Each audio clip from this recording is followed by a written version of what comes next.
우리 모두 일어서셔서 말씀을 받겠습니다. 오늘 주시는 하나님의 말씀은 시편 26편 4절 5절 말씀입니다. 구약성경 819쪽에 있습니다. 4절 5절 교독하겠습니다. 허망한 사람과 같이 앉지 아니하였사오니 간사한 자와 동행하지도 아니하리이다.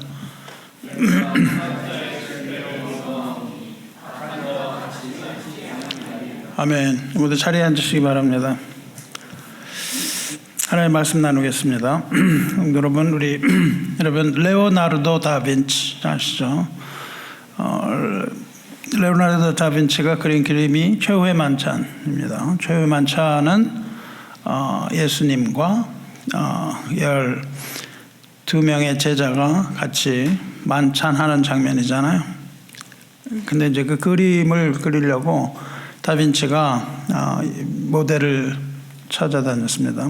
예수님 모델을 찾으려고 이제 그 시내를 다 뒤져서 예수님을 찾았는데 거기에는 그 성당의 성가대에서 아주 아름답고 고결하고 천사 같은 모습 가진 사람 하나 찾았어요. 그래서 청년 하나를 발견해서 그 그림을 가지고 예수님의 형상을 완성했다, 그렇게 얘기를 합니다. 근데 이제 그 그림을 그리는데 오래 걸리잖아요. 그래서 한 사람 한 사람 모델을 이렇게 찾아서 그렸는데 어느 정도 세월이 지난 후에 이번에는 이제 가룟 유다를 그릴 때가 됐습니다. 그래서 모델을 또 찾아 놨었는데 이번에는 어디서 찾았냐면 감옥에 가서 찾았다 그래요. 감옥에서 모델을 찾았는데 그 중에서도 제일 악하고 사나워 보이는 그런 죄수 한 명을 찾아서 이 사람을 가룟 유다의 모델로 골랐습니다. 그래서 그림을 거의 완성했는데 그 죄수였던 그 가룟 유다 모델이 고백을 하나 하는데 무슨 고백을 했냐면은 놀랍게도 그 자신이 몇 년 전에 그 예수의 모델로 그렸던 그 청년, 똑같은 청년이 변한 거예요. 얼굴이 변해서 감옥으로 갔다, 이런 이야기가 있습니다. 여러분 과연 무엇이 이토록 이 사람을 변하게 했느냐 그 말이죠. 그렇게 아름다운 모습을 가지고 있었던 청년이 모습을 변했다 이거예요. 단 몇 년 만에 비참한 형상의 죄수로 완전히 변한 이유가 뭐냐 그 말입니다. 한 인간이 이렇게 극단적으로 바뀔 수 있을까요? 물론 바뀔 수 있습니다. 그래서 이걸 보면서 우리는 한 가지 질문하게 되는 거죠. 지금 우리 영혼은 과연 변하지 않고 있는가? 아니면 우리 영혼도 계속 변하고 있는가? 어떻게 우리가 변화되어 가고 있는가? 이거를 오늘 다윗의 고백을 통해서 이 청년의 모습이 변하게 된 원인이 무엇인가? 그리고 그 영혼이 우리 영혼이 모습이 그런 식으로 변하지 않게 되려면은 우리는 어떻게 해야 되는가? 무엇이 온전하게 우리 자신을 지키는 길인지 이것을 말씀 안에서 찾아보려고 하는 겁니다. 그 단서를 찾기 위해서 우리는 먼저 다윗이 지금 어떤 상황에 있는가 하는 것을, 그 상황을 좀 살펴볼 필요가 있어요. 우리가 지난 설교에서 1절로부터 3절까지 여러분이 그 본문의 앞부분을 들으셨습니다. 시편 26편 1절로부터 3절까지 배경을 보면 다윗이 지금 아주 어둡고 억울한 그런 상황에 있다는 걸 우리 알았습니다. 고난의 터널을 지나고 있었던 거죠. 다윗의 대적들이 다윗을 둘러서 진치고 있었고 다윗을 끊임없이 모함하고 있었고 또 다윗을 무너뜨리기 위해서 사방에서 숨통을 조여오고 있던 그런 상황이었던 거죠. 다윗은 이러한 그 악의 위협 앞에서 이제 자신이 평생 의지해온 이 믿음이 막 흔들리는 그런 시점이 됐던 겁니다. 그런 절체절명의 위기, 이제 그런 넘어질 수 있는 그런 위기 안에서 이 시를 쓴 거죠. 극한의 압박 속에서 다윗은 이 시를 썼습니다. 근데 다윗의 논지가 뭡니까? 다윗의 논지는 사람을 찾아가서 그 억울함을 호소하려고 하지도 않았고 세상의 방법으로 대항하려고 하지도 않았다. 그 대신 그는 하나님 앞에 서서 자기 뜻 그리고 자기 양심을 단련해달라 이렇게 간구했죠. 그리고 자기를 둘러싼, 자기를 애워싼 그 어둠이 내면까지 오염시키지 못하도록, 내면까지 오지 못하도록 몸부림을 치는 그런 장면이 1절로부터 3절입니다. 아주 혼란한 상태죠. 그 혼란의 중심지에서 다윗이 내린 선택이 도대체 무엇이었나요? 그 자신을 지켜달라고 이제 그렇게 하고 자신을 감찰해달라고 그렇게 기도했었는데 어떻게 그 자신을 오염되지 않도록 지키는지 그 비결을 지금 오늘 말씀으로 들어가는 겁니다. 그리고 그 가르침을 우리는 오늘 우리 마음에 새기고 우리가 살아가는데 마음의 지표로 삼기를 원합니다. 오늘 본문에서 그 자기를 지키는 것, 나를 세상으로부터 지키는 그 비밀의 핵심은 두 가지예요. 하나는 내가 누구와 함께 지내는 겁니다. 누구와 함께 지내는가. 그리고 내가 어디에 내 자리를 잡을 것인가. 이 두 가지 오늘 이야기를 하고 있습니다. 이 두 가지에 초점을 맞추고 말씀드리시기 바라요. 내가 누구와 함께 하는가. 내가 어디에 있는가. 무엇보다도 다윗은 허망한 사람과 자리를 같이 하지 않겠다 그렇게 얘기합니다. 허망한 사람과 허망한 사람이 앉은 곳에 앉으면 결국 자신의 영혼을 무너뜨릴 그곳이 바로 허망한 사람의 옆자리가 바로 내 영혼을 무너뜨리는 악인의 자리다 이렇게 얘기를 하고 있는 겁니다. 그래서 다윗은 그 장소 허망한 사람의 옆자리를 단호하게 거절하는 거예요. 거기 앉지 않겠다는 겁니다. 하나님의 형상을 입은 자기의 존엄을 지키기 위하여 허망한 사람의 옆에 앉지 않겠다는 거예요. 내가 허망한 사람과 앉지 아니하여 싸우니 그렇습니다. 여기서 허망이라는 단어 샤브는 진실이 아닌 거짓을 말해요. 거짓이라는 것은 진실이 없는 것을 거짓이라고 그럽니다. 그러니까 거짓이라는 것은 어둠과 같은 것이어서 어둠은 어떤 존재가 있는 게 아니고 빛이 없는 것을 어둠이라고 부르거든요. 그러니까 빛이 없으면 그게 어둠이고 진리가 없으면 그것은 허망입니다. 허망. 근데 이 단어는 그렇게 비었다라는 뜻인데 이 단어의 뿌리를 찾아보면 그 뿌리는 파괴라는 뜻입니다. 파괴하고 무엇을 황폐하게 하는 것 이것이 그 뿌리예요. 그러니까 그 의미가 거기서부터 시작이 되는 겁니다. 여러분 그 허망함은 그냥 단순하게 텅 비어 있는 것. 그러니까 우리가 보면은 그 허망한 사람, 비어 있는 사람, 이 무의미한 상태 그걸 말하는 것이기도 하지만. 허망이라는 것은 폭풍 같은 거예요. 폭풍같이 몰아쳐서 내뿐만 아니라 타인의 다른 사람의 영혼을 황폐하게 말려버리는 그런 겁니다. 그래서 끝내 처참한 파멸로 이끄는 그런 폭력성을 가진 걸 허망함이라고 불러요. 빈상자입니다. 빈상자인데 겉은 화려해 보이는 빈상자. 겉은 화려해 보입니다. 겉은 화려한데 속으로는 다른 사람을 파멸시킬 수 있는 독을 품은 빈상자 그런 거예요. 이것이 바로 허망한 자의 비어있는 실체입니다. 그러니까 뭐가 비어있다는 것은 진리가 담겨져 있지 않은 그거예요. 이렇게 허망한 자와 함께 앉는다 그랬습니다. 허망한 자에 앉지 않겠다 그 말입니다. 허망한 자의 옆자리에 앉지 않는 것은 그 파괴적인 그 가치관, 그 사람의 가치관 건설적이지 않고 파괴적인 그 가치관에 내 영혼의 무게중심을 내가 여기서 글로 옮겨놓는다 그 말이죠. 그 얘기 다시 말하면은 내가 그 사람과 협상을 한다는 겁니다. 타협을 하는 거죠. 타협을 해서 지금 내 자리를 고수하지 못하고 그 자리로 옮겨가니까 그 자리는 사실 좋아 보이는 거죠. 좋아 보입니다. 빈자리가 좋아 보여요. 다윗은 이 파멸의 자리, 이 허망한 자리를 거부해야만 하나님을 대면할 수 있다. 이렇게 이야기를 하는 거예요. 그 거망한 자리를 거부해야만 내가 지금 있는 이 자리가 정결한 자리로 보존이 될 수 있다. 그 얘기를 하고 있습니다. 그래서 시편은 딱 시작하면서부터 그 얘기를 합니다. 이 복의 시작이 이 허망한 자들의 자리를 떠나서 분별하는 것, 그들과 분별되어 나누어지는 것을 말하죠. 시편 1편 1절에 딱 그 얘기 하잖아요. 복 있는 사람은 악인의 꾀를 따르지 아니하며 죄인들의 길에 서지 아니하며 오만한 자들의 자리에 앉지 아니하고. 그러니까 여기서 허망한 자를 세 명으로 얘기한단 말이죠. 악인, 죄인, 오만한 자. 이 세 사람이 다 여기서 말하는 허망한 자입니다. 아무것도 없는 사람들이에요.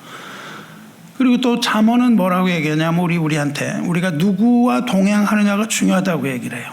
이 세상 사람에서 어떤 사람과 사귈 것이냐, 이게 우리 인생의 성패를 결정한다고 얘기합니다.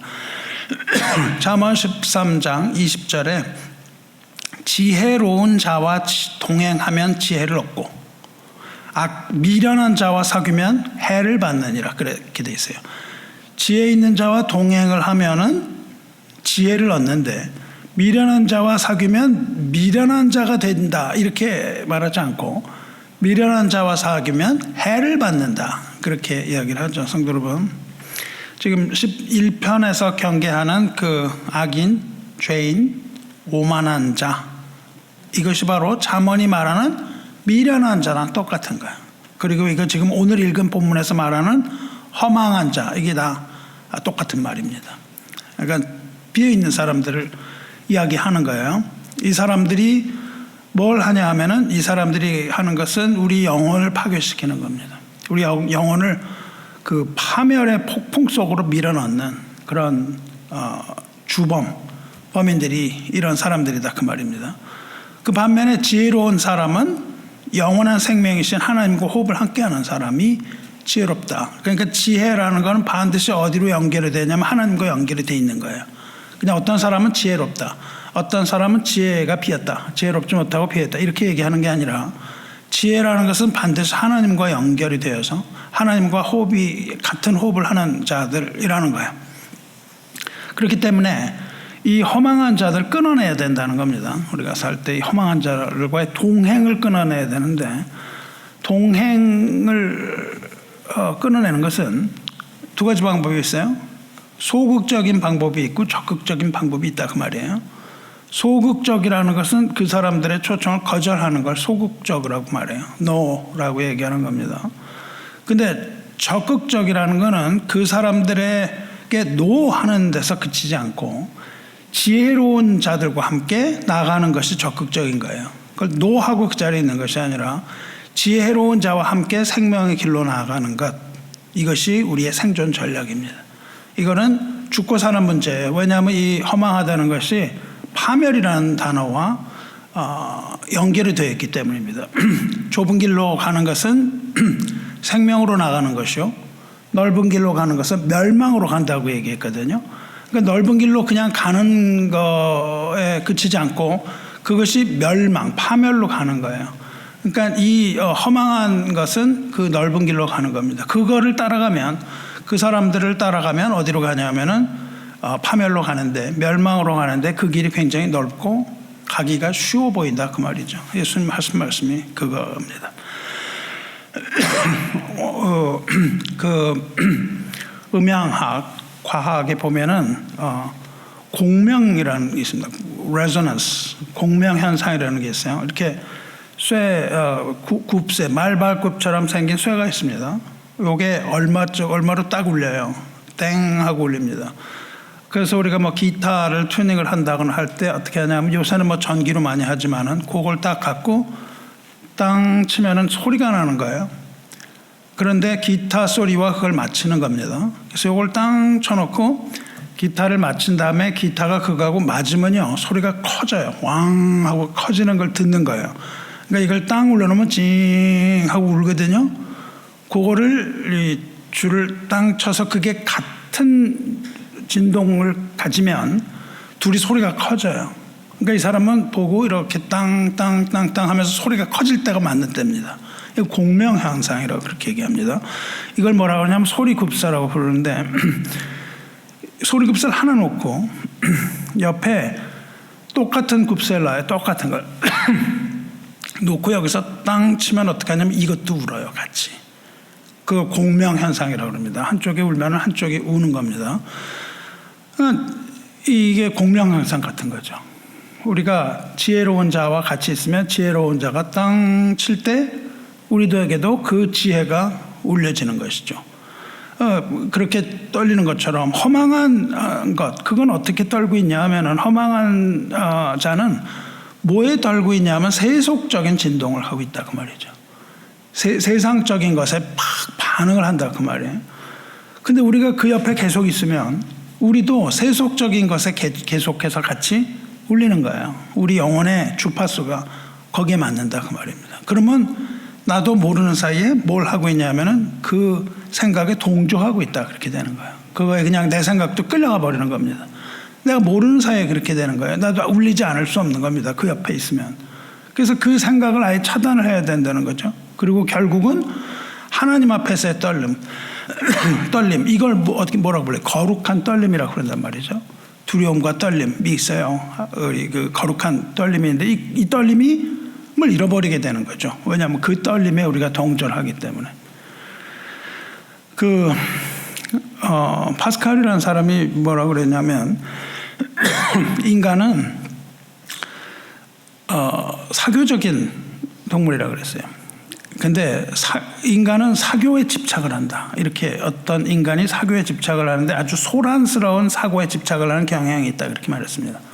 그러니까 인간은 사회적인 동물이다. 뭐 그런 말도 했잖아요. 그러니까 인간은 사회성이 있어서 이렇게 사람들과 어울리는 경향이 있다. 이렇게 되어 있습니다. 왜 그런가를 얘기했어요.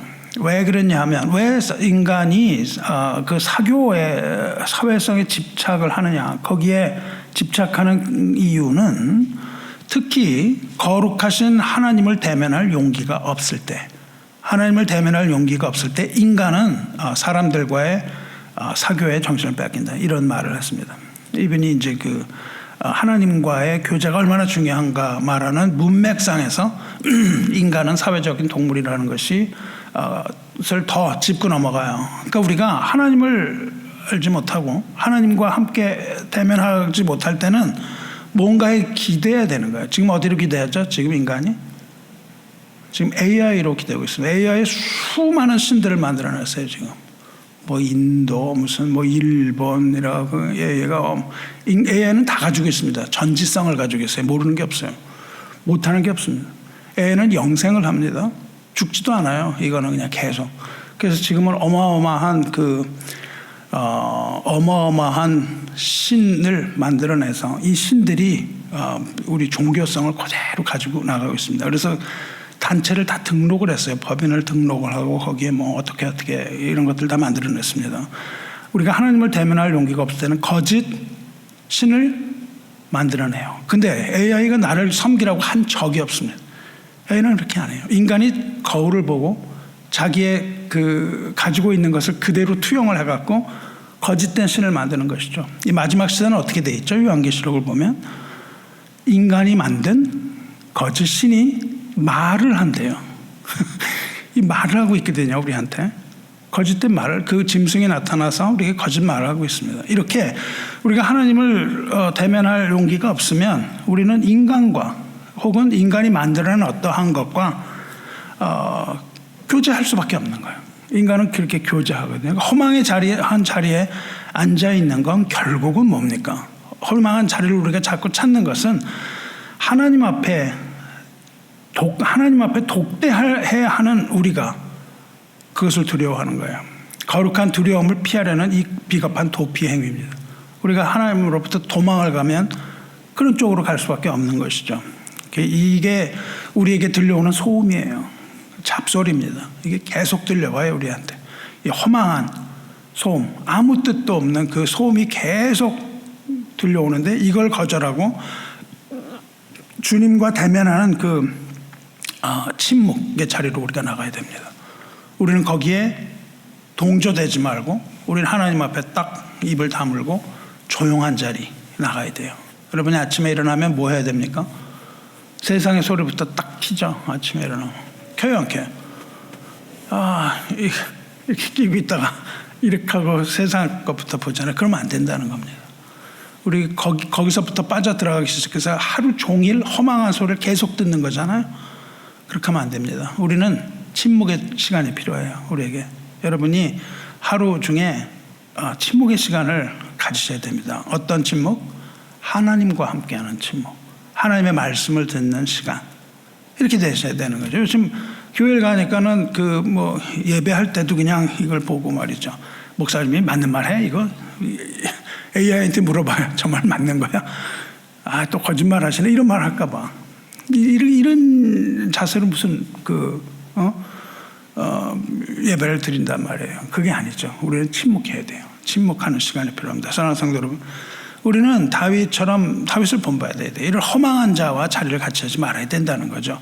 저 여러분이 앉아있는 이 자리가 우리 영혼을 하나님의 형상으로 빚어내고 있습니까? 아니면 이 자리가 허망하고 황폐하게 하고 파괴되는 그런 자리입니까? 이걸 우리가 봐야 되는 거예요. 지금 앉아있는 자리, 여러분이 여기 와서 앉아있을 때 이것이 나를 멸망으로 이끌어가는 자리냐 아니냐 딱 보면 알잖아요. 이게. 근데 뭐 예배도 오지 않고 뭐 어디 앉아있었는데 10중 8구는 그 자리는 어디로 무슨 자리입니까? 허망한 자리가 대부분이다 그 말이에요. 아, 우리가 무슨 자녀 교육 하버드에 보내고 요즘 인류대학 나올수록 백수를 하고 있다는 사실 아시죠? 인류대학 그런 건 허망한 거예요. 우리는 그런데 소망을 두지 말고 하나님 앞에서 정말 내가 예배자로 한 사람의 예배자로 영과 진리로 예배드리는 예배자들을 찾으시는 하나님 앞에서 예배드리는 이 자리야말로 우리를 지혜롭게 만드는 그런 자리라는 걸 여러분이 아시고 이렇게 나온 것을 여러분이 기뻐하시기 바랍니다. 세상과 허망 이런 세상적인 허망과 버타면 안 돼요. 이걸 친구로 만들면 안 됩니다. 그것이 아니라 우리는 어떤 교제를 해야 돼요. 거룩한 성도의 교제를 해야 된다 그 말입니다. 성도의 교제를 사모하시기 바랍니다. 성도의 교제라 그래갖고 교회에서 밥을 먹으면서도 세상적 허망함을 논하면 안 되겠죠. 그런 것이 아니죠. 우리는 한 끼 밥 먹는데 그치는 것이 아니죠. 우리가 정말 성도의 교제를 나누시기 바래요. 이 파멸의 자리에서 우리는 일어나야 되는 거예요. 딱 박차고 일어나서 거룩한 하나님의 자리에 앉으시길 바랍니다. 그 다음에 다윗은 또 뭐라 그래요? 간사한 자와 동행하지 않았다 그래요. 내가 허망한 사람과 앉지 아니하였사오니 간사한 자와 동행하지도 아니하리이다 그렇게 얘기를 합니다. 그 간사라는 히브리어 단어, 히브리어 단어를 얘기할 필요는 없어요. 이제 뜻이 그렇다는 겁니다.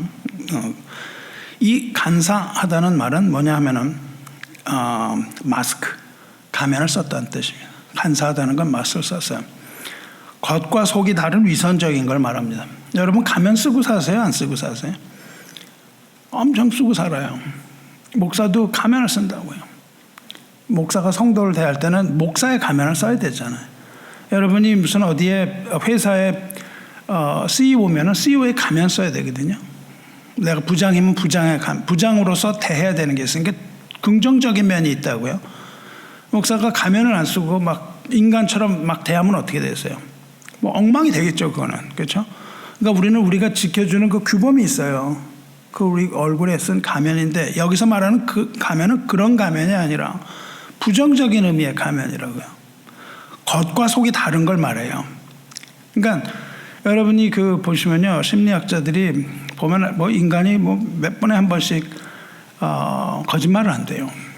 거짓말 무진장 많이 합니다. 우리는 그냥 수시로 말 나올 때마다 거짓말 하는데 거의 대부분의 거짓말은 선의의 거짓말이다 이거예요. 저 사람을 내가 좀 기분 나쁘지 않게. 내 마음은 굉장히 똑똑하십니다. 이렇게 얘기를 했단 말이죠. 근데 진실을 얘기했냐 이거예요. 당신은 굉장히 똑똑합니다. 이렇게 얘기를 했을 때 이 진실로 똑똑하다고 생각해서 한 게 아니지만 그렇게 칭찬해 줄 수 있잖아요. 지금 한 것이 굉장히 잘한 겁니다. 이렇게 칭찬해 주는 거짓말들 이런 걸 계속하고 산대요 사람이. 근데 하루에 몇 번은 악의적인 거짓말을 하고 산다 이렇게 통계가 나와 있습니다. 여기서는 뭐냐면 그 어떤 선의적인 걸 말하는 게 아니라 겉과 속이 다른 위선을 말하는 거죠. 동행하지 않겠다는 게 아까 말한 공명이에요. 동행한다는 말은 삶의 방향을 같이 하는, 같은 곳을 바라보고 발걸음을 같이 맞춘다. 보조를 맞춘다는 거예요. 우리는 어떻게 생각을 합니까? 세상에서는 처세술이라는 게 있어요. 세상 어떻게 살아가야 되는가. 이 처세술이 있는데 처세술을 뭐라고 하냐면 지혜롭다 그렇게 부릅니다. 처세술 있는 사람 지혜롭다 그러잖아요. 근데 그거는 우리를 그래서 그거를 따라가는 거예요. 그러니까 여러분이 보면은요, 수많은 책들이 나와 있어요. 그 어떻게 살아가야 되는가, 그 무슨 사업을 잘하려면 어떻게 해야 되는가, 뭘 해야 되는가, 이런 처세술들이 굉장히 많이 책이 나와 있죠. 소위 말하는 자기 개발 이런 제목으로 많이 나와 있는데 그걸 굉장히 인기가 좋죠. 그렇죠? TV에 나와서 그런 말 하는 사람들 말도 달변에다가 막 웃기면서 얘기를 하니까 멋있어 보이는 거예요. 그리고 저렇게 살면 잘 사는 것처럼 지혜를 인 것처럼 그렇게 얘기하는데, 그래서 우리도 그걸 따라가는 거죠. 그래서 우리가 그걸 따라가다 보면은 어느 순간에 여기서 시편이 말하는 간사의 길, 가면의 길을 따라가고 있다 그 말이죠. 내 자신을 잃어버리고 가면을 쓰고 살아가는 거죠. 그러니까 이 세상을 살아가기 위해서 처세술을 위하여 가면을 쓰고 내가 살아가게 된다, 그런 뜻입니다. 하나님 앞에서 내가 누군가를 잊어버리는 거예요. 여러분, 우리가 얼마나 중요해요? 내가 누군가, 하나님 앞에서 내가 무엇을 하는가도 중요하겠지만은 무엇을 하는 것보다 더 중요한 거는 하나님 앞에서 내가 누군가예요. 정체성입니다. 근데 그걸 따라가다 보면 내가 누군가를 잊어버리는 거예요. 세상에 나가다 이게 내가 뭐 하고 있지, 이렇게 돌아보게 됩니다. 우리가 그런 경우가 비일비재하죠. 뭘 하다 보면은 나중에 이거 뭐 하고 있지, 이런 생각이 많이 들 때가 있습니다. 그러니까 우리가 이렇게 가면을 쓰면은 어떤 현상이 생기냐면, 우리 영혼은요, 가면을 쓰면 그때부터 숨을 쉬지 못하는 거예요. 가면에 가려서 숨 쉬지 못합니다. 숨 쉬지 못하고 숨 쉬지 못하면 병드는 거예요. 그런 가면을 써서는 안 되는 겁니다.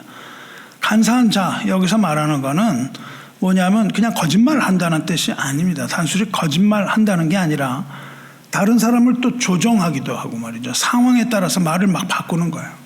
겉과 속이 다른 거예요. 말을 하는데 아까는 이렇게 분명히 얘기를 했어요. 그런데 조금 있다가 딴 얘기하는 사람들이 굉장히 많습니다. 그렇죠? 예를 들어 비즈니스를 한다 그러면 다 해줄게 이렇게 얘기를 하다가 나중에 무슨 상황이 딱 발생을 하면 내가 언제 그랬냐는 식으로 말을 바꾸는 거죠. 그런 겉과 속이 다른 사람을 간사한 사람이라고 그래요. 그러니까 그런 사람을 따라가지 않는다는 겁니다. 예수님도 우리에게 그렇게 하지 말라고 가르치셨어요. 예수님도 우리에게 그런 간사함 가지지 말라고 말씀하셨어요. 예수님 뭐라고 그러셨냐면, 우리 삶에 예면은 예, 아니면 아니요, 예스면 예스, 노면 노, 이렇게 얘기하지 그렇게 정직함 위에 서라고 말씀하셨습니다. 오직 너희 말은 옳다 옳다, 아니라 아니라 하라, 이에서 지나는 것은 악으로부터 나느니라, 그렇게 말씀하셨습니다. 옳은 건 옳은 거고 아닌 건 아닌 거예요. 우리의 신앙은 어떻습니까? 제일 나쁜 신앙이 회색 신앙이에요. 이것도 좋고 저것도 좋고, 요럴 때는 이게 좋고 저럴 때는 이게 좋은 거예요. 그러면 안 되는 것이죠. 우리가 하나님 앞에서 신앙은 딱 부러져야 되는 겁니다. 예스면 예스, 아니면 아닌 거예요. 이런 신앙 갖기가 굉장히 어렵습니다. 왜냐하면 예 그랬을 때 나한테 딱 불이익이 오고요, 아니요 그랬을 때 나한테 불이익이 오거든요.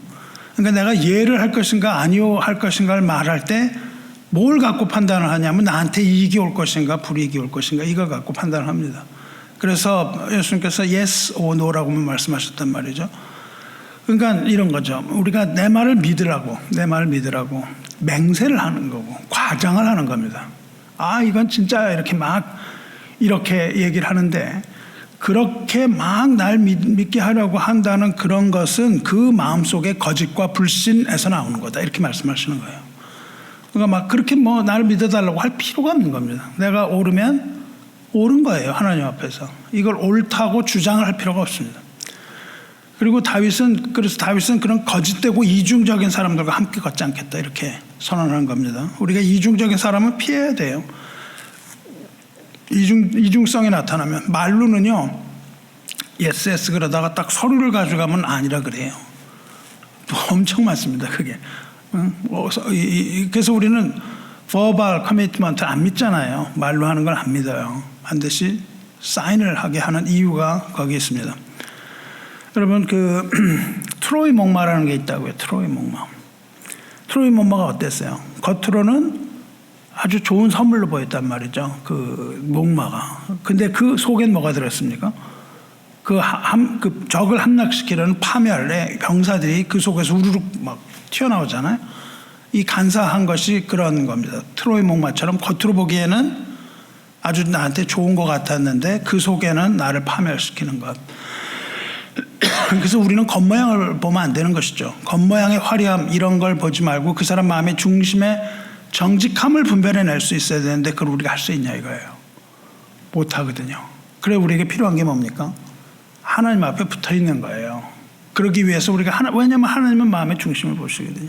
그러니까 우리는 그것을 우리가 분별할 수 없기 때문에 우리는 늘 하나님 편에 붙어서 있어야만 이것이 분별이 되고 그것이 하나님을 거역할 때 모든 것이 드러나는 것이죠.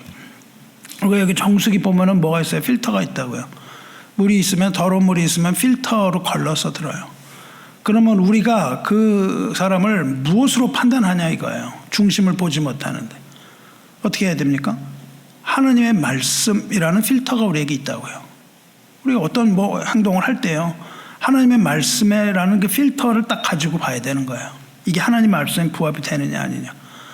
이것이 정말 그 거짓이냐 위선이냐 이걸 하기 위해서는 우리 말씀 위에 먼저 분명하게 서 있어야 됩니다. 그래서 우리의 삶의 기준은 어디에 있어요? 하나님의 말씀에 있다. 그러기 위해서 뭘 해야 됩니까? 하나님의 말씀을 알아야 된다 그 말이죠. 하나님의 말씀을 알지 못하고 이것이 진실인지 거짓인지 진리인지 거짓인지 알 수가 없단 말이죠. 마귀는 계속해서 거짓을 진실이라고 얘기하니까 어떨 때는 하나님의 말씀을 가지고도 비틀어 가지고서는 얘기를 한다고요. 그러니까 우리는 진정한 하나님의 말씀이 무엇인가를 여러분이 이렇게 말씀을 듣고 또한 여러분이 묵상을 하는 가운데 성령의 조명하심을 따라서 여러분이 그 말씀 가운데 분명히 서 있으면 그러면 우리가 이것이 참인지 거짓인지를 분별할 수 있는 분별력이 점점 들어간다 그 말이죠. 거기에 성령의 도우심으로 우리는 진리와 거짓을 분별할 수가 있는 겁니다. 하나님은 누구의 하나님이에요? 정직한 자의 하나님이라 그렇게 말씀하셨습니다. 그렇기 때문에 오직 그 정직한 발걸음을 걷는 나의 동료와 내가 걸어야 되는 거예요. 여러분 주변에 그런 믿음의 사람들을 찾아서 믿음의 사람들과 함께 하시길 바라요. 그런 교제가 일어나야 돼요. 저도 여기서 보면 교회 주변에 목사님들이 있는데 교제할 수 있는 한정이 있어요. 이게 만났는데 요새 교인들 많이 와요. 벌써 이거는 컷오프하는 거야. 무슨 교인이 많이 와? 교인이 많이 오고 몇 명 비교하려는 거거든요. 거기는 어떻습니까? 이러면은 이 교제가 안 돼요. 우리가 교제가 될 때 하나님의 말씀이 나누어지고 어떤 삶을 살았습니까? 이분은 이런 말씀을 묵상했는데 이런 은혜를 받아. 이런 교제가 일어나야 이게 나한테 공명이 일어나고 나한테 신앙이 도움이 되는 거예요. 이게 엉뚱한 소리하고 이러면은 안 되는 겁니다. 여러분도 그런 거죠. 제가 옛날에는 친구들도 좋아하고 그랬는데 예수를 믿고 나서는 말하기가 싫어지는 거예요. 말을 했는데 쓸데없는 짓을 막 하는 거예요. 자기가 오랜만에 한국 갔더니 성공을 해갖고 건물을 몇 개를 가지고 있는데 그러냐고 그랬더니 건물 말이죠. 요새 그냥 그 세입자들하고 그냥 트러블이 많대요. 왜 그러냐 그러니까는 자동차 땅에 물을 너무 많이 써갖고 불새가 나왔는데 모조리 다 돈하고 연관이 되는 이야기만 하고 있으니까 나중엔 막 짜증이 나는 거예요. 그래갖고 점점 그런 친구들과 거리가 멀어지는 거예요. 그리고 뭔가 신앙을 나눌 수 있는 믿음을 나눌 수 있는 이런 사람들과 더 동행하게 되는 거죠. 이게 아주 굉장히 자연스러운 거예요. 내가 말씀 가운데 있으면 듣기가 싫어져요. 그런 얘기 점점 듣기가 싫은 거예요. 그렇게 됩니다. 세상은 뭐를 유능하다 그러냐면 타협하고 이렇게 이런 거 위선적으로 하는 걸 이게 유능이라는 말을 붙입니다. 이게 유능하다 그래요. 근데 다윗은 그걸 뭐라고 불렀어요? 그 유능함을 간사함이라고 부른단 말이죠. 간사한 세상의 지략, 지혜 이것에 여러분의 몸을 씻지 마시기 바라요. 금방 거기 떠내려갑니다. 우리는 이 간사한 자의 관계를 끊어야 돼요. 그리고 정직한 자리에 자리에 머물러요. 정직한 자는 누구예요? 하나님을 믿는 자가 정직한 자입니다. 그때야 비로소 우리 영혼이 세상이 알지 못하는 그런 고결한 빛을 우리가 발산하게 되는 것이죠. 성도 여러분, 간사한 자는 동행하는 게 아닙니다. 정직이라는 건 뭐냐면 우리의 그 가면을 벗는 거예요. 하나님 앞에서 그 가면을 벗고 진리인 빛 가운데 걸어가는 것, 그거가 우리의 할 일입니다. 그게 하나님과 동행하는 거예요. 하나님과 동행할 때 조심해야 되는 거는 우리 가면을 벗고 동행해야 되는 거예요. 거짓 없는, 내 있는 모습 그대로 거짓말하지 말고 가면을 벗고 하나님 만나야 됩니다. 거짓 없이 만나는 정직함, 이게 굉장히 중요한 거죠. 왜냐하면 하나님은 가면들을 보고 계시거든요. 가면을 쓸 이유가 하나도 없습니다. 가면을 그냥 벗고 하나님과 동행하는 것, 이것이 우리 믿는 사람들의 품격이에요. 품격, 이 영혼의 품격. 이거는 가면을 벗고 하나님과 독대하여 하나님과 걷는 것, 그겁니다. 셋째로 다윗은 어떻게 얘기합니까? 행악자의 집회를 미워하오니, 행악자의 모임을 미워하고 그들과 어울리지 않았다는 거예요. 이 모임이라는 것이 있습니다. 여기서 미워한다라는 거는 화가 난다, 그런 뜻이 있는데, 미워한다. 미우면 화가 나잖아요. 미운 사람을 보면 화가 납니다. 근데 화가 난다는 거는 부정적인 뜻이고, 여기서 더 적극적인 거는 뭐냐면은 미워하는 거는 만지기가 싫은 거예요. 멀리 하는 거예요. 여러분이 더러운 게 있으면 어떻게 돼요? 만지기가 싫거든요. 그러니까 여기서 말하는 이 행악자의 집회를 보면 의지적으로 이걸 멀리하고 싶어진다는 겁니다. 이거 멀리하고 거절하는 그런 태도를 말해요. 우리에게 아주 중요한 게 있습니다. 우리에게 중요한 건 뭐냐면 우리가 하나님을 사랑하는 거예요. 그러면 어떻게 되냐면 우리는 하나님이 사랑하시는 걸 사랑하는 거예요. 그리고 하나님이 미워하시는 것을 미워하는 겁니다. 이 굉장히 중요한 것이죠. 우리가 하나님을 사랑한다면, 빛이신 하나님을 사랑한다면 어둠에 대해서는 혐오가 생기는 겁니다. 그렇지 않으면 하나님 사랑하는 게 아니에요. 하나님이 미워하시는 걸 사랑할 수가 없어요. 하나님 미워하시는 걸 사랑하는 사람을 지지할 수가 없습니다. 예를 들어서 동성애 같은 게 그런 거죠. 하나님이 미워한다는데 그걸 막 그냥 사랑하라고 그러면 우리는 그걸 사랑할 수가 없는 거야. 다른 어떤 정치적인 걸 떠나서요, 하나님이 미워한다 그러시는 걸 우리는 미워하는 겁니다. 하나님이 사랑하시는 걸 우리는 사랑하는 거예요. 이게 우리에게 주어지는 자녀로서의 정체성입니다. 여러분이 어떤 정치 성향을 가질 때 어떤 정당이 하나님의 미워하시는 일을 하려고 하는가 아닌가, 이걸 가지고 우리가 판단해야 됩니다. 우리들은 그게 어떤 복지가 있다 없다 어쩌고 사상적인 이런 거를 가지기 전에 이게 과연 하나님을 미워하는 것인가. 우리가 공산주의자가 왜 같이 못해요? 하나님이 없다 그러기 때문에 이거는 말할 필요가 없습니다. 더 이상 유물론이거든요. 유물론. 하나님이 없다는 게 유물론이에요. 물질이 있다라고 하는 게 아니라 하나님이 없다가 유물론입니다. 그러면은 하나님이 없다고 하는 것을 하나님이 기뻐하시겠습니까? 하나님이 사랑하겠어요? 할 수가 없거든요. 이거를 사랑한다는 것은 이게 있을 수가 없는 그런 문제인 거죠. 우리는 하나님이 사랑하시는 것을 사랑하고 하나님이 미워하시는 것을 미워하는 거예요. 우리 인간의 복지 이런 걸 논하기 전에 우리는 어떤 일이 하나님이 미워하시는 일은 아닌가, 이걸 먼저 생각해 봐야 됩니다. 시편 97편 10절에 여호와를 사랑하는 너희여 악을 미워하라. 그가 그의 성도의 영혼을 보존하사 악인의 속에서 건지시니라. 왜 우리는 악을 미워해야 돼요? 하나님이 악을 미워하심으로. 아주 간단합니다. 하나님이 악을 미워하심으로 우리는 미워한다. 그러니까 하나님의 말씀을 알면 하나님이 뭘 미워하시는지, 그럼 우리에게 주어지는 건 뻔해요. 뭘 어떻게 해야 되는가. 우리가 하나님을 사랑한다면 악을 미워하지 않을 수 없다는 거예요. 아버지를 사랑하는 자녀는 아버지가 미워하는 것을 미워한다는 거예요. 그래서 아버지가 미워하는 일을 하지 않는다는 겁니다. 진정한 자녀는 아버지가 이거 미워하는데 계속 그걸 하겠어요? 못한다 그거죠. 하지 못한다는 겁니다. 아버지를 사랑하지 않는 자는 어때요? 아버지가 미워하는 것만 골라서 하고 다니는 불효가 있잖아요. 아버지가 싫어하는 것만 골라서 합니다. 이거는. 그럼 그게 진정한 자녀로서의 일을 하는 거냐 이거예요. 아니죠. 그거는. 우리는 아버지가 사랑하는 것을 해야 되고 아버지가 미워하는 것을 미워해야 되는 거죠. 사도 바울이 이걸 아주 짧고 강력하게 권면했어요. 사랑에는 거짓이 없나니 악을 미워하고 선에 속하라, 이렇게 얘기하거든요. 왜냐하면 사랑에 거짓이 없다. 이것은 뭐예요? 악을 미워하는 것이다 그 말이죠. 하나님을 사랑한다는 것은 악을 미워하는 거다. 이렇게 되는 거죠. 그걸 우리가 알아야 되는 거죠.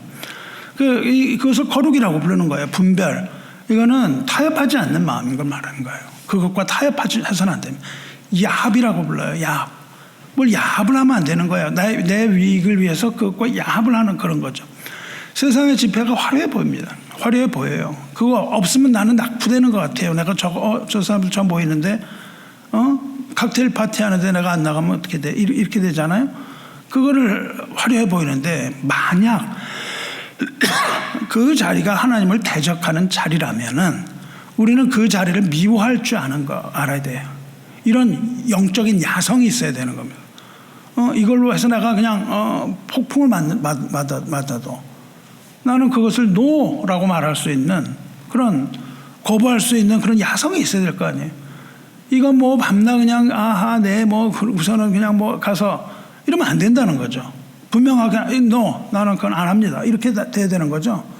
세상에서 세상이 다 하니까 네 그렇군요. 지금 동서 문제가 어떻습니까? 세상 나가서 여러분이 노라고 할 수 있어요? 힘듭니다. 노 그러면은 그냥 막 그냥 손가락질하고 난리가 나요. 이게 우리의 최후 보루입니다. 여러분 옛날 그 성 있잖아요. 성 주변에 뭐가 있냐면 해자라는 게 있어요. 해자는 뭐냐면 적을 바깥에서 이제 물리쳐요. 그러다가 적이 강하면은 성까지 밀려오거든요. 그럼 그때 뭐냐면 성벽을 둘러싼 물도랑이 있어요. 물도랑을 이렇게 놓고 거기다 다리를 내려놨어요. 그래서 여러분이 무슨 중세 시대의 영화를 보면 다리를 쫙 내리고 막 말 타고 건너오고 그러잖아요. 그게 뭐냐면 해자를 건너오는 거예요.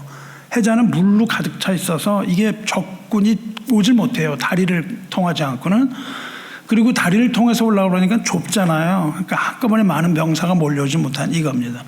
그러니까 해자라는 건 뭐예요? 내가 적을 물리치지 못하는 거거든요. 해자까지 오면 둘러싸이는 거예요. 그러니까 해자는 뭐냐면 성벽을 지키는 최후 방어선이에요. 최후 방어선. 우리 악을 미워하는 건 뭐예요? 악을 미워하는 게 이 해자다 그 말이에요. 우리 마음 가운데 있는 우리 영혼의 최후 방어선입니다. 악을 미워하는 게 깨지면 우리 마음 가운데 악이 들어오는 거예요. 그럼 우리가 이걸 지키지 못하는 겁니다. 내 마음을. 그래서 이 해자를 최후 방어선으로 삼고 여기를 건너오지 못하도록. 최후 해자라는 건 뭐예요? 갈라놓는 거잖아요. 저쪽과 나를 갈라놓는 거거든요. 이걸 갈라놔야 되는 거예요. 만약에 이게 갈라져 있지 않으면 다 들어오는 거예요. 친구 사귀는 것도 마찬가지죠. 친구를 왜 사귀어요? 친구는 뭔가 같은 걸 좋아하는 거거든요. 나 취미생활 같고 뭐 이러면 친구가 되잖아요. 뭐 하나도 뭐 공통점이 없다 이러면 친구가 되겠어요? 그러니까 친구라는 것도 마찬가지입니다. 같은 걸 좋아하는 거죠. 또 같은 거를 다른 거라면 또 그걸 서로 안 하게 되는 이런 관계죠. 우리가 진짜 하나님의 친구라면 하나님을 미워하시는 행악을 우리도 미워하고 하나님과 일치가 되려고 노력을 하는 것이죠. 이 미워하는 것, 그걸 미워하는데 이건 파괴하라는 게 아니에요. 미워한다는 건 파괴하는 것이 아니라 우리를 지키기 위한 최후의 보루, 필연적인 아주 필사적인 반응입니다. 이걸 미워하지 않으면 거기 안 되는 거예요. 우리 이 감정이 살아나야 되는 거예요. 하나님이 싫어하시는 것을 싫어하는 이 감정이 우리 마음 가운데 살아날 때에 우리는 죄의 유혹을 이길 수 있다 그거예요. 안 그러면 죄의 유혹을 이길 수가 없습니다. 죄를 미워하지 않으면 여러분이 미워하는 거는 어떻게 돼요? 안 만진다니까요.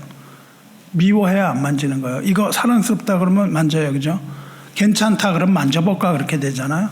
근데 이거 더럽다고 느끼고 미워하면 만지질 않는 거죠. 성도 여러분, 그래서 이 다윗은 어떻게 했냐면 행악자의 집회를 내가 미워했다. 난 거기 속하지 않겠다 이거예요. 나는 거기 속하지 않겠다. 가까이도 가지 않고 멀리 도망치는 거예요. 거기서 떠나는 겁니다. 여러분 그것을 계시록에서 뭐라 그래요? 바벨론이라 그런다고요. 내 백성아 거기서 나오라고 그러거든요. 도망쳐야 되는 거예요. 거기 멸망할 곳입니다. 함께 멸망하지 말고 거기서 떠나야 되는 거예요. 교회도 마찬가지입니다. 만약 그런 교회가 있다면 도망쳐야 되는 겁니다. 여러분이 뭐 교회라고 다 똑같은 게 아니에요. 여기서 그런 것들을 하고 있다면 복음이 아닌 것들을 얘기하고 있다면 재빨리 도망쳐야 돼요. 거기 있다가 같이 멸망당합니다. 우리는 급하게 어떻게 도망치죠? 급하게 도망쳐야 돼요. 그 멸망이 오는데 어떻게 도망치라고 예수님 말씀하셨어요? 다른 거 신경 쓰지 말고 빨리 도망치라고 말씀하시거든요. 하나님을 사랑하는 자는 세상의 이 악한 모임, 여기서 즐거움을 찾으면 안 되는 거예요. 거기서 즐거움을 찾을 수가 없습니다. 그리고 우리는 그 미워하는 정서를 회복해야 돼요. 감정을. 그때 우리는 비로소 하나님과 합한 마음으로 하나님과 함께 되는 자리에 서는 거죠. 마지막으로 다윗은 악한 자와 자리를 같이 하지 않겠다 그랬습니다. 내가 행악자의 집회를 미워하오니 악한 자와 같이 앉지 아니하리라. 서지가 아니고 앉는 거예요. 앉는다는 건 뭘 의미합니까? 깊숙이 들어가서 거기 자리에 앉는 거예요. 앉아서 일어나질 않는 거죠. 아주 좋아서 그냥 거기 있는 거죠. 우리가 뭐 어디 따뜻한 그 목욕탕에 가서 이렇게 앉고 하듯이 그냥 들어가서 거기 또아리를 끄고 하고서는 그냥 앉아있는 그거죠. 근데 여기서 앉지 않겠다 계속 앉지 않겠다고 얘기를 해요. 앉는다는 히브리어는 여샤브라는 단어인데 이 히브리어는 뭐냐면은 잠깐 거기 있겠다, 이렇게 잠깐 있겠다는 게 아니고요. 거기에 그냥 살겠다 이거예요. 거기 살고 정착해 살겠다. 이런 거죠. 거기와 함께 하나가 되겠다. 이런 의미입니다. 우리가 뭐 거룩을 외쳐도요. 앉을 자리를 잘못 찾으면 안 되는 거예요. 어디에 앉아야 될지 이거 잘 알아야 되잖아요. 여러분이 어디에 앉아야 됩니까? 그 자리를 잘 봐야 돼요. 거기에 들어가면 그 말을 해요. 여러분이 굉장히 어색합니다. 그런 자리에 딱 가면요. 언어가 달라요. 막 무슨 술자리에 간 말이죠. 딱 앉으면은 거기서 나오는 단어가 다릅니다. 언어가. 그러면 그 환경이 주는 언어가 결국은 나의 언어가 되는 거예요. 계속해서. 여러분이 교회에서 교회 생활하면은 언어가 어떻게 바뀌어요?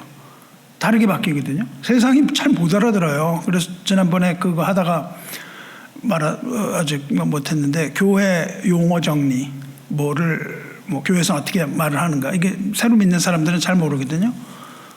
은혜 그러면 도대체 은혜라는 게 무슨 말인가 이거 모르잖아요, 그렇죠? 그러니까 그런 것도 좀 정리해 줄 필요가 있습니다. 근데 뭐 새로운 새신자가 안 와가지고 그거 한번 하다가 다 아는 사람끼리 뭘 또 그거를 해 이렇게 필요 없잖아요. 그러니까 지금 안 하고 있지만은 새신자가 많아지면 그런 것도 해야 돼요. 우리가 말하는 무슨 세상에 못 알아듣는 거 굉장히 많습니다. 하나님께서는 여기 머물지 말라고 그러세요. 그걸 어둠의 일이라 그래요. 어둠의 일에서 벗어나라고 말씀하십니다. 고린도후서 6장 17절에 그러므로 너희는 그들 중에서 나와서 따로 있고, 혼자 있는 게 낫다는 거예요. 거기 섞이지 말고 부정한 것을 만지지 말라 그렇게 말씀하셨어요. 다른 것과 섞이면 안 된다는 거예요. 섞이는 걸 하나님 굉장히 싫어하십니다. 섞이는 걸. 이게 그런 것들이 요즘 굉장히 많죠. 섞이는 거예요. 제가 얼마 전에 어떤 교회에 갔는데 누구 장례를 갔는데 너무 이 근처에 한국 교회에서 상처받은 사람을 다 글로 갔는데 거기서 그걸 하고 미국 교회인데요. 장례식에 내가 부활이라는 단어를 한 번도 못 들어봤어요. 예수 단어 하나도 못 들어봤어요. 복음이라는 단어를 하나도 못 들어봤습니다. 뭐만 계속 얘기하냐면 이분이 굉장히 훌륭하니까 이렇게 살라는 거예요. 계속. 근데 그분이 거기 담임을 하는 분이 예수회에 졸업한 사람이에요. 그리고 거기서 그냥 계속 그런 이야기를 하면서 복음이 아닌 걸 얘기하는데 그 전에 무슨 얘기를 했냐 하면은 무슬림이나 불교나 유대인이나 이런 사람들과 함께 예배드리는 게 너무너무 아름답다 이런 소리까지 했어요. 지금 거긴 복음이 없습니다. 이거 뭐냐면 혼합주의예요. 섞여버리는 거예요. 하나님 이렇게 섞는 걸 싫어하십니다.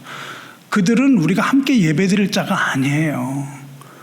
우리 전도의 대상이지 함께 예배드리고 함께 찬송을 부릴 게 못 됩니다. 우리 옛날에 그 타운에서 우리 전에 있던 교회 찬양대를 초청을 했어요. 들어갔다 그냥 나왔습니다. 우리는 딱 들어가니까 뭐가 나왔냐면은 무슬림 이런 사람들이 쫙 다 앉아 있는 거예요. 타운에서.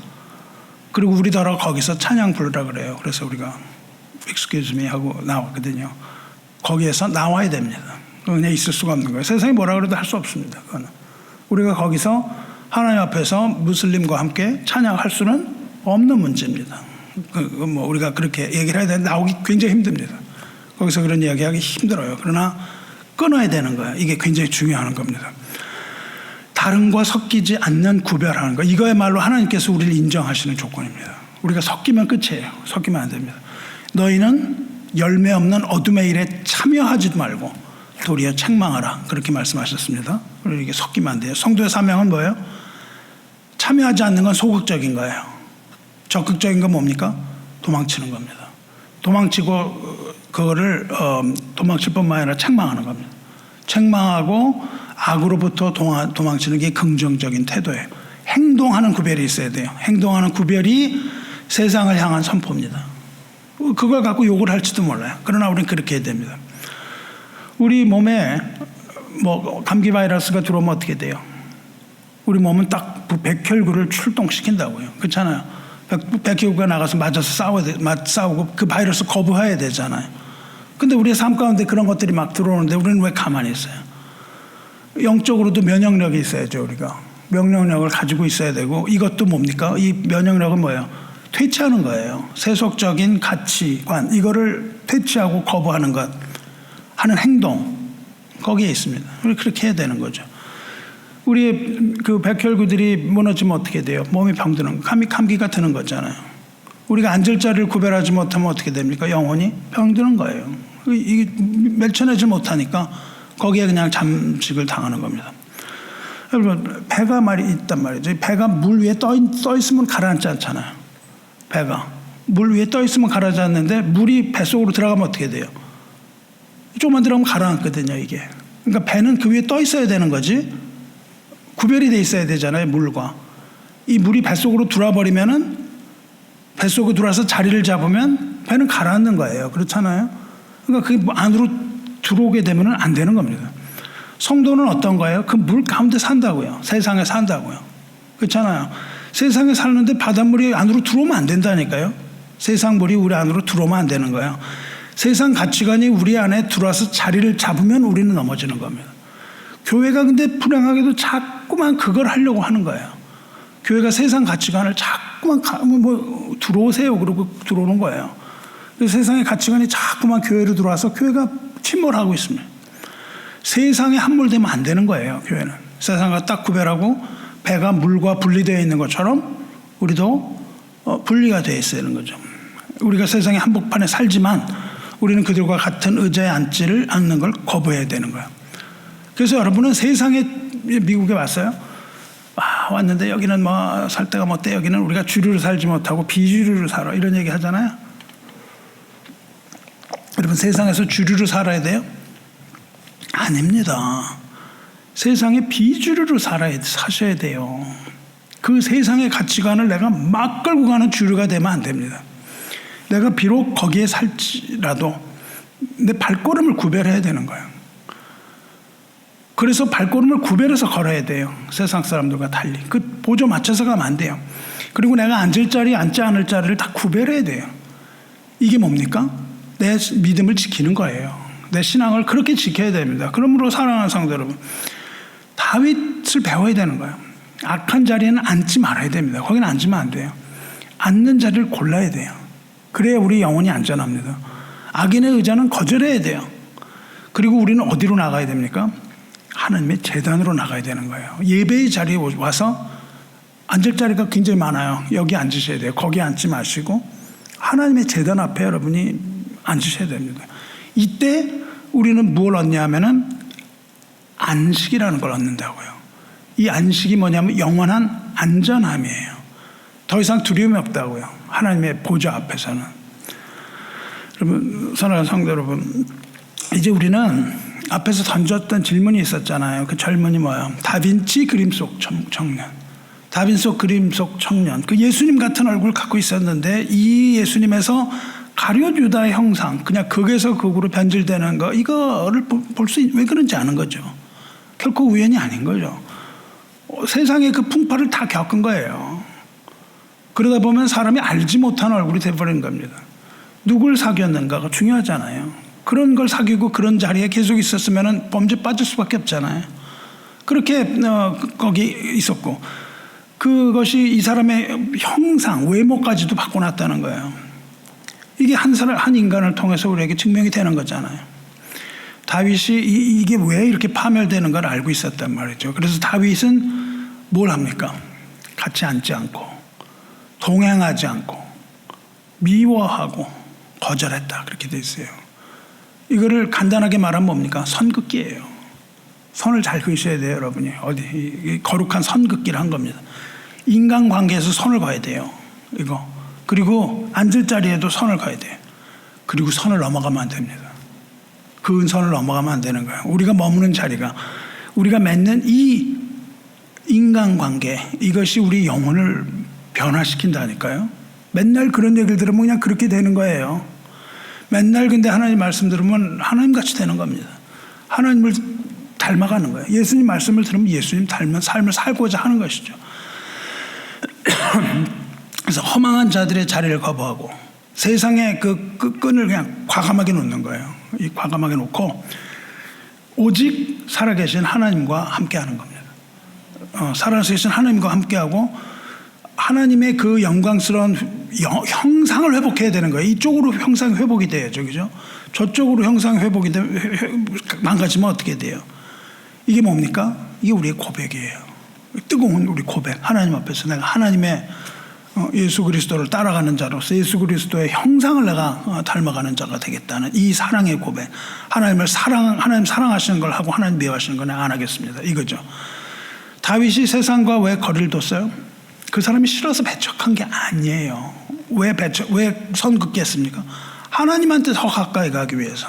거길 가니까 하나님한테 내가 못 가니까. 그런 거잖아요. 우리가 세상의 끈을 놔야 돼요. 손을 긋고 놔야만 하나님의 손을 붙잡는 겁니다. 이게 이 가치도 없는 이 의자에 앉아가지고 있는 게 아니고 그 의자에 앉는 걸 거절하는 사람만이 주님의 제단 앞에 나가서 앉는 거예요. 거룩한 선긋기를 해야 되는 겁니다. 이 선긋기 하는 사람만이 하나님의 보좌 앞에 나가서 하나님의 영광을 바라볼 수 있는 거죠. 우리는 이제 이 악에 물들지 않기 위해서 선긋기 해야 된다는 걸 우리가 알았어요.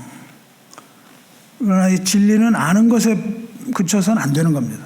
알았다. 아, 그렇군요. 그게 아니라 어떻게 해야 됩니까?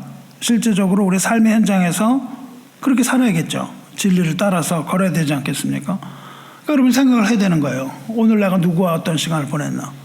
그러면서 나는 어떤 생각을 했나? 아, 부럽다. 세상에 저렇게 하는 사람들 내가 다 부럽다.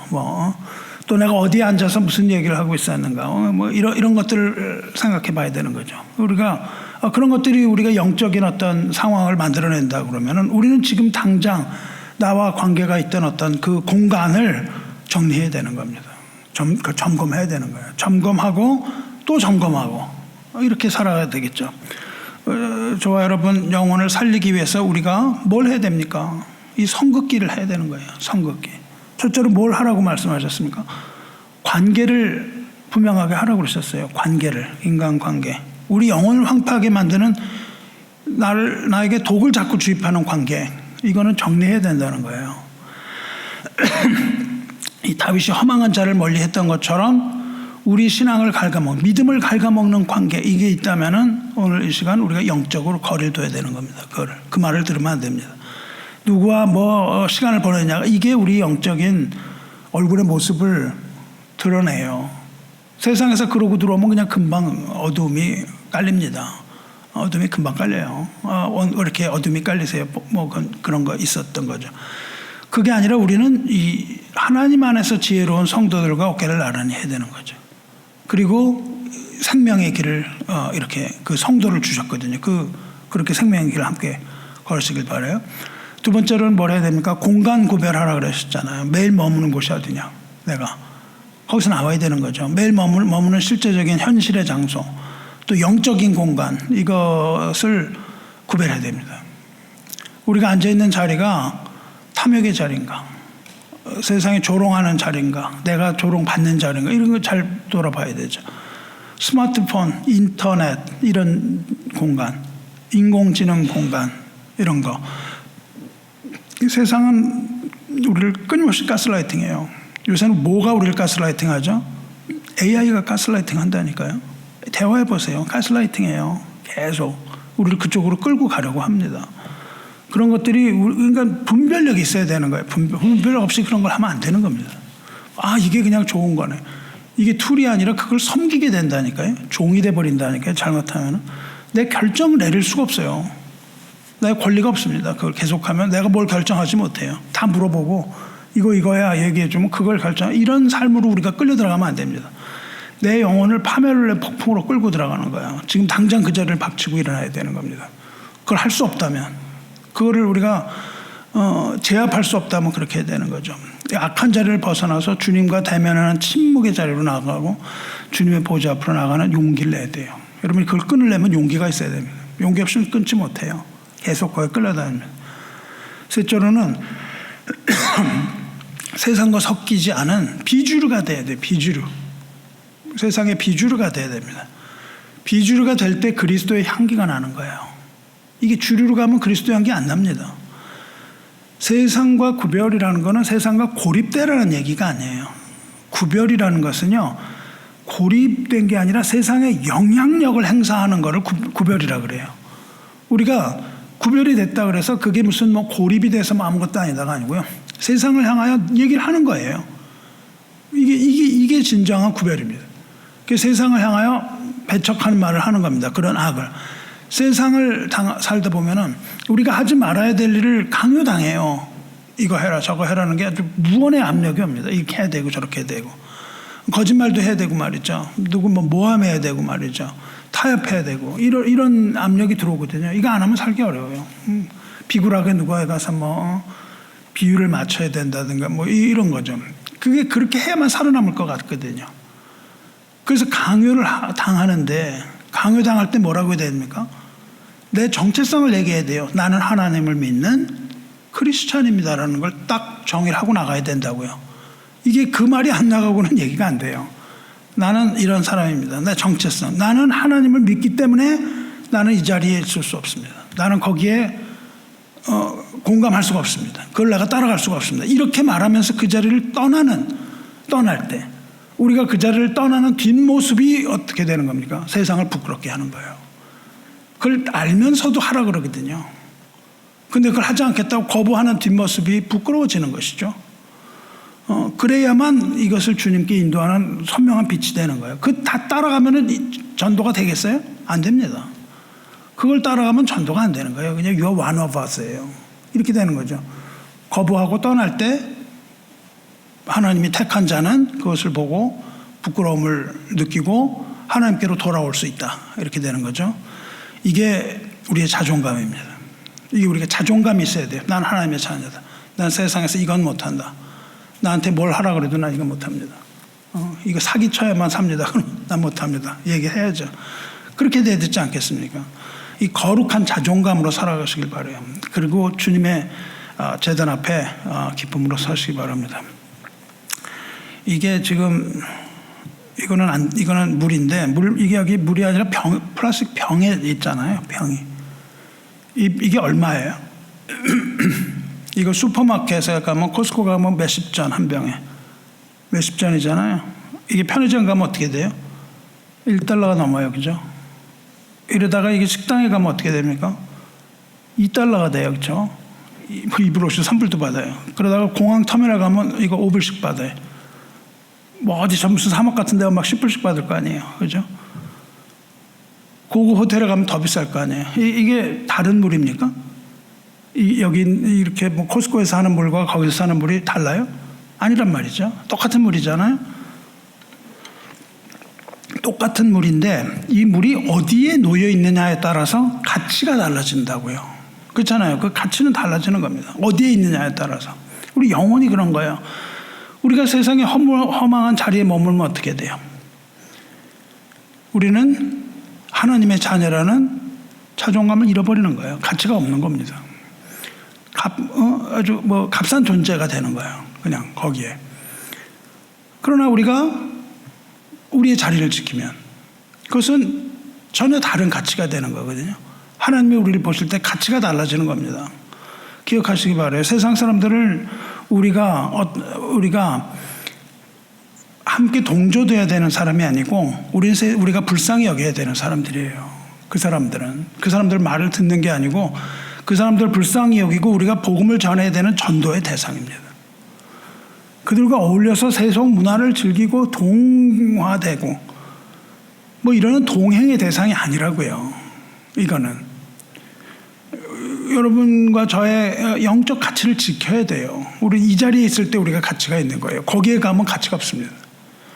여러분이 서 있어야 되는 그 거룩한 자리, 여러분이 서 있어야 되는 이 자리를 사수해야 되는 거예요. 저는 이 자리를 그냥 사수해야 되는 겁니다. 여러분도 성도라는 이 자리를 사수해야 되는 거예요. 천국에서의 가치는 어디에서 결정납니까? 여러분이 누구와 함께 머물렀는가, 이거에 따라서 천국에서의 가치가 바뀐다니까요. 여러분이 여기서 어디에서 무슨 시간을 보냈는가 하는 거에 따라서 천국에서의 가치가 달라져요. 지금 이 시간, 이곳, 이 교회, 이 예배의 장소에 오길 잘한 겁니다. 이 자리에서 하나님을 찬송하고 하나님을 기도하고 하나님의 말씀을 듣고, 이게 뭐예요? 거룩한 구별의 삶이라니까요. 우리가 나가서 할 수 있는 게 뭐 얼마나 많아요. 지금 해야 될 것 같은 게 얼마나 많아요. 급한 게 많지만 우리는 거룩한 구별을 하는 거예요. 그 세상의 것이 우리한테 못 들어오도록 이렇게 함으로써 영원한 그 기쁨을 얻으시기를 바랍니다. 말씀 맺겠습니다. 사랑하는 성도 여러분, 우리가 어디에 어느 자리에 서든 나는 성도이기 때문에 이 자리에 앉을 수 없다, 이런 거룩한 자존감을 지키시기 바라요. 나는 여기 절대 앉을 수가 없습니다. 여러분이 세상의 그 아름다운 의자를 박차고 일어날 때, 안전할 것 같은 그 의자를 박차고 일어나면 하나님께서는 하늘에 있는 보좌에 저 여러분 앉히신다니까요. 이 시대를 변화시킬 그리스도의 향기로운 편지로 하나님이 사용하시는 거예요. 그렇지 않고는 하나님의 그리스도의 향기를 낼 수가 없다니까요. 파멸의 자리가 아닌 하나님의 지성소로 우리는 들어가는 겁니다. 굉장히 중요한 거죠.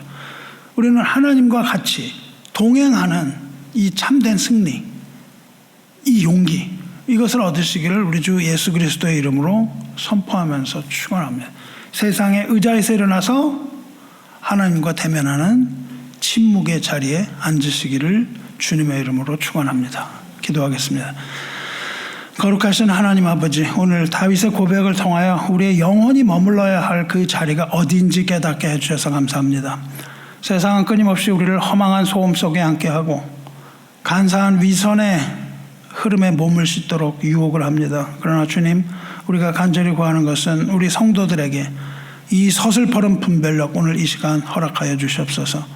우리가 무심코 앉아있는 그 자리가 영혼을 황폐하게 만드는 파멸의 의자가 아닌지 정직하게 우리를 돌아보게 하여 주시옵소서. 허망한 자들과 함께하는 자리를 박차고 일어날 용기 주시고 가면 쓴 자들과 동행을 단호히 거절하는 정결함 허락하여 주시옵소서. 우리가 세상과 거룩한 선긋기 해야 하는 이유는 결코 누군가 배척함이 아니라 오직 하나님과 더 깊이 하나님과 함께하며 주님의 영광스러운 형상을 회복하기 위한 것임을 이 시간 깨닫고 고백합니다. 이제 우리 삶의 현장과 우리의 영혼의 현장, 이 영혼의 영역, 이 모든 어디든지 우리가 있든 간에 나는 성도임으로 이 자리에 앉을 수 없다는 이 거룩한 자존감 끝까지 지켜낼 수 있도록 주님 도와주시옵소서. 화려해 보이는 세상의 자리, 이익을 가져다 줄 것 같은 관계, 이런 것들을 거절하고 일어선 우리 형제 자매들을 하나님의 보좌 앞에 앉혀 주시옵소서. 우리들의 구별된 삶이 어두운 세상을 주님께로 인도하는 선명한 그리스도의 편지로 또한 그리스도의 향기 되게 하여 주시옵소서. 우리 영혼의 영원한 안식처 되시는 우리 주 예수 그리스도의 이름으로 기도드리옵나이다. 아멘.